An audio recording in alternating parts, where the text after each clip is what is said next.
Assalamualaikum warahmatullahi wabarakatuh dan salam sejahtera untuk kita semua. Pertama-tama, terima kasih kepada Bapak Dr. Ahmal MPD yang telah memberikan kesempatan kepada kelompok kami untuk menjelaskan hasil diskusi kami.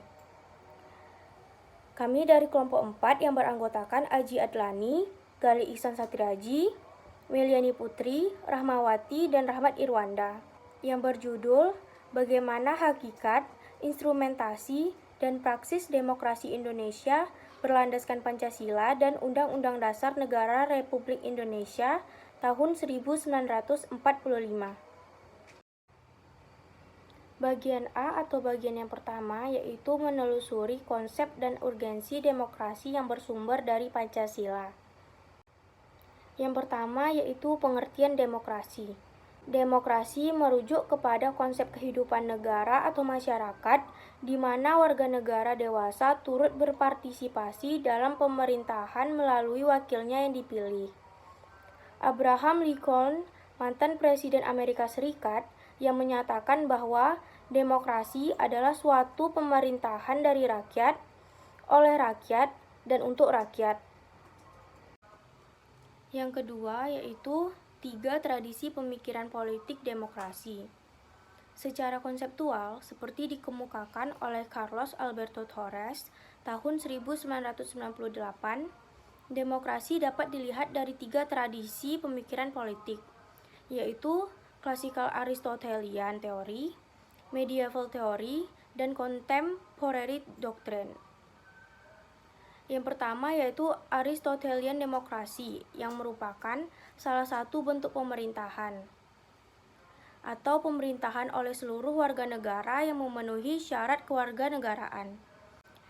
Selanjutnya, Medieval Theory yang pada dasarnya menerapkan konsep menempatkan atau suatu landasan pelaksanaan kekuasaan tertinggi di tangan rakyat. Selanjutnya, Contemporary Doctrine atau demokrasi. Konsep dipandang sebagai atau konsep republik sebagai bentuk pemerintahan rakyat yang murni. Yang ketiga yaitu pemikiran tentang demokrasi Indonesia. Menurut Muhammad Hatta, kita sudah mengenal tradisi demokrasi jauh sebelum Indonesia merdeka, yakni demokrasi desa.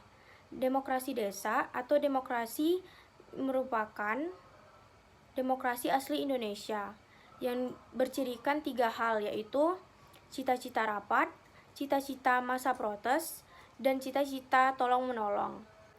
Ketiga unsur demokrasi desa tersebut merupakan dasar pengembangan ke arah demokrasi Indonesia yang modern. Demokrasi Indonesia yang modern adalah daulat rakyat tidak hanya berdaulat dalam bidang politik, tetapi juga dalam bidang ekonomi dan sosial. Selanjutnya yang keempat yaitu pentingnya demokrasi sebagai sistem politik kenegaraan modern. Pada akhir abad ke-17 lahirlah demokrasi modern yang disamai oleh para pemikir barat seperti Thomas Hobbes, Montesquieu, dan J.J. Rousseau, bersamaan dengan munculnya konsep negara bangsa di Eropa. Perkembangan demokrasi semakin pesat dan diterima semua bangsa, terlebih sesudah Perang Dunia yang Kedua. Suatu penelitian dari UNESCO tahun 1949 menyatakan mungkin bahwa untuk pertama kalinya dalam sejarah, demokrasi dinyatakan sebagai nama yang paling baik dan wajar untuk semua sistem organisasi politik dan sosial yang diperjuangkan oleh pendukung-pendukung yang berpengaruh. Baik, saya pemateri kedua akan menjelaskan tentang menanya alasan mengapa diperlukan demokrasi yang bersumber dari Pancasila. Yang pertama yaitu permasalahan yang sempat muncul di berbagai media jejaring sosial. Yang pertama yaitu buruknya kinerja lembaga perwakilan dan partai politik. Yang kedua, krisis partisipasi politik rakyat. Yang ketiga, penguasa di dalam demokrasi. Dan yang keempat adalah demokrasi saat ini membuang kedaulatan rakyat. Yang selanjutnya yaitu penyebabnya rendahnya partisipasi politik. Yang pertama yaitu pendidikan yang rendah. Pendidikan yang rendah sangat berpengaruh kepada rendahnya partisipasi politik karena pendidikan yang rendah tidak akan menunjang seseorang untuk membersamai politik tersebut. Yang kedua yaitu tingkat ekonomi rakyat yang rendah. Yang ketiga yaitu partisipasi politik rakyat 156 kurang mendapat tempat oleh pemerintah. Maksudnya di sini yaitu munculnya penguasa di dalam demokrasi ditandai oleh menjamurnya dinasti politik yang menguasai segi kehidupan masyarakat, pemerintahan, lembaga perwakilan, bisnis, peradilan, dan sebagainya oleh satu keluarga atau kroni. Adapun perihal demokrasi membuang kedaulatan bahwa setelah tumbang struktur kekuasaan otokrasi, ternyata bukan demokrasi yang kita peroleh, melainkan oligarki di mana kekuasaan terpusat pada kelompok kecil elit. Sementara sebagian besar rakyat tetap jauh dari sumber-sumber kekuasaan. Mungkin itu aja penjelasan dari saya. Akan saya lanjutkan kepada pemateri ketiga. Terima kasih. Selanjutnya, saya akan menjelaskan tentang menggali sumber historis, sosiologis, dan politik tentang demokrasi yang bersumber dari Pancasila. Dari judul tersebut, saya mengambil 3 materi, yaitu yang pertama, sumber nilai yang berasal dari demokrasi desa, dan yang kedua yaitu sumber nilai yang berasal dari Islam, dan yang terakhir yaitu sumber nilai yang berasal dari Barat. Langsung saja, yang pertama yaitu sumber nilai yang berasal dari demokrasi desa. Pertama, paham kedaulatan rakyat sebenarnya sudah tumbuh sejak lama di Nusantara. Di alam Minangkabau, misalnya pada abad ke-14 sampai ke-15, kekuasaan raja dibatasi oleh ketundukannya pada keadilan dan kepatutan. Ada istilah yang cukup terkenal pada masa itu bahwa rakyat beraja pada penghulu, penghulu beraja pada mufakat, dan mufakat beraja pada alur dan patut. Alur dan patutlah yang menjadi pemutus terakhir, sehingga keputusan seorang raja akan ditolak apabila bertentangan dengan akal sehat dan prinsip-prinsip keadilan. Yang kedua yaitu tradisi demokrasi asli Nusantara tetap bertahan sekalipun di bawah kekuasaan feodalisme raja-raja Nusantara. Karena di banyak tempat di Nusantara, tanah sebagai faktor produksi yang penting tidaklah dikuasai oleh raja, melainkan dimiliki bersama oleh masyarakat desa. Yang kedua yaitu sumber nilai yang berasal dari Islam. Nilai demokratis yang berasal dari Islam bersumber dari akar teologisnya. Inti dari keyakinan Islam adalah pengakuan pada ketuhanan yang Maha Esa. Dalam keyakinan ini, hanya Tuhanlah satu-satunya wujud yang pasti. Semua selain Tuhan bersifat nisbi belaka. Konsekuensinya, semua bentuk pengaturan hidup sosial manusia yang melahirkan kekuasaan mutlak dinilai bertentangan dengan jiwa tauhid. Dalam pandangan Soekarno, pada tahun 1965, pengaruh Islam di Nusantara membawa transformasi masyarakat feodal menuju masyarakat yang lebih demokratis. Dalam perkembangannya, Hatta juga memandang stimulus Islam sebagai salah satu sumber yang menghidupkan cita-cita demokrasi sosial di kalbu para pemimpin pergerakan kebangsaan. Selanjutnya yaitu materi terakhir, yaitu sumber nilai yang berasal dari Barat. Masyarakat Barat atau Eropa merupakan masyarakat yang mempunyai akar demokrasi yang panjang. Demokrasi kolonialisme Eropa, khususnya Belanda di Indonesia, membawa dua sisi dari koin peradaban Barat. Sisi represi imperialisme, kapitalisme, dan sisi humanisme demokratis. Dalam kurun sejarah Indonesia merdeka sampai sekarang ini, ternyata pelaksanaan demokrasi mengalami dinamikanya. Indonesia mengalami praktik demokrasi yang berbeda-beda dari masa ke masa. Beberapa ahli memberikan pandangannya. Misalnya, Budiarjo pada tahun 2008 menyatakan bahwa dari sudut perkembangan sejarah demokrasi Indonesia sampai masa Orde Baru dapat dibagi menjadi 4 masa, yaitu yang pertama adalah masa Republik Indonesia pertama, yaitu pada tahun 1945 sampai 1959. Dinamakan masa demokrasi konstitusional yang menonjolkan peranan parlemen dari partai-partai, karena itu dinamakan demokrasi parlementer. Dan yang kedua yaitu masa Republik Indonesia kedua, yaitu pada tahun 1959 sampai 1965, yaitu masa demokrasi terpimpin yang banyak penyimpangan dari demokrasi konstitusional yang secara formal merupakan landasan dan penunjukan beberapa aspek demokrasi rakyat.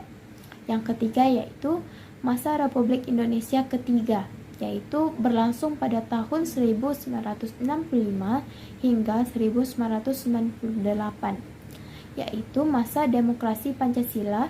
Demokrasi ini merupakan demokrasi konstitusional yang menonjolkan sistem presidensial. Dan yang terakhir yaitu masa Republik Indonesia keempat, yaitu berlangsung pada tahun 1998 hingga sekarang ini, yaitu masa reformasi yang menginginkan tegaknya demokrasi di Indonesia sebagai koreksi terhadap praktik-praktik politik yang terjadi pada masa Republik Indonesia ketiga. Sekian dari saya lanjutkan ke pemateri selanjutnya. Assalamualaikum warahmatullahi wabarakatuh. Di sini saya akan menjelaskan materi tentang mendeskripsikan esensi dan urgensi demokrasi Pancasila. Yang pertama, kehidupan demokrasi yang dikembangkan. Selain memiliki sifat universal, demokrasi juga memiliki sifat yang khas dari masing-masing negara.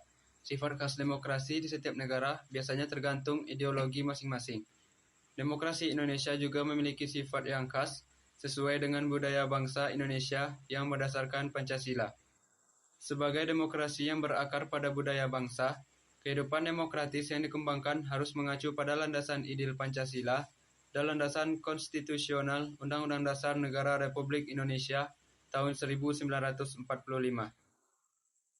10 pilar demokrasi Pancasila. Yang pertama, demokrasi berdasarkan ketuhanan yang Maha Esa. Kedua, demokrasi dengan kecerdasan. Ketiga, demokrasi yang berkedaulatan rakyat. Keempat, demokrasi dengan rule of law. Yang kelima, demokrasi dengan pembagian kekuasaan. Yang keenam, demokrasi dengan hak asasi manusia. Yang ketujuh, demokrasi dengan pengadilan yang merdeka. Yang kedelapan, demokrasi dengan otonomi daerah. Yang kesembilan, demokrasi dengan kemakmuran. Dan yang terakhir, demokrasi yang berkeadilan sosial. 2. Pentingnya kehidupan yang demokrasi. Pada hakikatnya, sebuah negara dapat disebut sebagai negara yang demokratis apabila di dalam pemerintahan tersebut rakyat memiliki kesempatan untuk berpartisipasi dalam pembuatan keputusan, memiliki persamaan di muka hukum, dan memperoleh pendapatan yang layak karena terjadi distribusi pendapatan yang adil. A. Partisipasi dalam pembuatan keputusan. Dalam negara yang menganut sistem pemerintahan, demokrasi kekuasaan tertinggi berada di tangan rakyat, dan pemerintahan dijalankan berdasarkan kehendak rakyat. Aspirasi dan kemauan rakyat harus dipenuhi dan pemerintahan dijalankan berdasarkan konstitusi yang merupakan arah dan pedoman dalam melaksanakan hidup bernegara. Para pembuat kebijakan memperhatikan seluruh aspirasi rakyat yang berkembang. Kebijakan yang dikeluarkan harus dapat mewakili berbagai keinginan masyarakat yang beragam. B. Persamaan kedudukan di depan hukum. Seiring dengan adanya tuntutan agar pemerintah harus berjalan baik dan dapat mengayomi rakyat, dibutuhkan adanya hukum. Hukum itu mengatur bagaimana seharusnya penguasa bertindak, bagaimana hak dan kewajiban dari penguasa dan juga rakyatnya. Semua rakyat memiliki kedudukan yang sama di depan hukum. Artinya, hukum harus dijalankan secara adil dan benar. Hukum tidak boleh pandang bulu. Siapa saja yang bersalah harus dihukum sesuai dengan ketentuan yang berlaku. Untuk menciptakan hal tersebut, harus ditunjang dengan adanya aparat penegak hukum yang tegas dan bijaksana, bebas dari pengaruh pemerintahan yang berkuasa, dan berani menghukum siapa saja yang bersalah. C. Distribusi pendapatan secara adil. Dalam negara demokrasi, semua bidang dijalankan dengan berdasarkan prinsip keadilan bersama dan tidak berat sebelah, termasuk di dalam bidang ekonomi. Semua warga negara berhak memperoleh pendapatan yang layak. Pemerintah wajib memberikan bantuan kepada fakir dan miskin yang berpendapatan rendah. 3. Penerapan demokrasi dalam pemilihan pemimpin politik dan pejabat negara.